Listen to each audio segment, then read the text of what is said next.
আজকে কি রান্না হচ্ছে মা? এই যে বাঁধাকপির তরকারি, আম দিয়ে ডাল হয়ে গেছে, আর চিংড়ি মাছটা ভাপা করব, আর সর্ষে পোস্ত দিয়ে।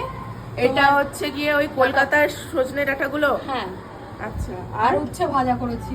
আর এই গরমের মধ্যে আর কি খাবে? তাই তো, খুব গরম। আজকে তোমাদেরকে এই চিংড়ি মাছের রেসিপিটা দেখাবো। চলো। চিংড়ি মাছ ভাপা, তাই তো? হ্যাঁ। আর প্রচন্ড গরম পড়ে গেছে, আর আমাদের বাড়ির এখানে ফ্যানটা ঠিক করছে। এতদিন খারাপ হয়েছিল, পুরো শীতটা খারাপ হয়েছিল, এখন যেই ফ্যানের দরকার পড়েছে উনি ঠিক করে। এখন আবার পিছকি থাকে। এটা কি দিচ্ছ? এমা টক দই।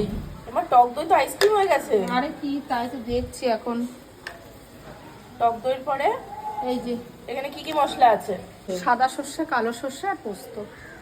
আচ্ছা, সরষের তেল। এই সর্ষের তেল চলে যাচ্ছে। আর তারপরে কি যাবে?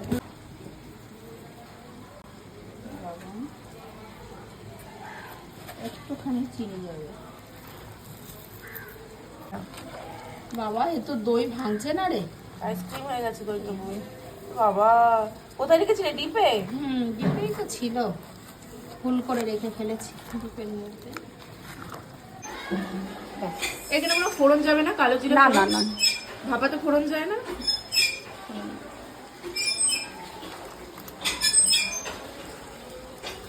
গ্যাসটা ধরালে না? গ্যাস ধরা নয়, ধরা নেই, এটা ধিমে আজে করবো, বুঝেছিস? মানে এরকমই আস্তে আস্তে ঢেকে ঢেকে করতে হবে, তাই তো? হলেই রেডি। তাহলে তো কি ইজি, চিংড়ি মাছ ভাপা রান্না খুব ইজি।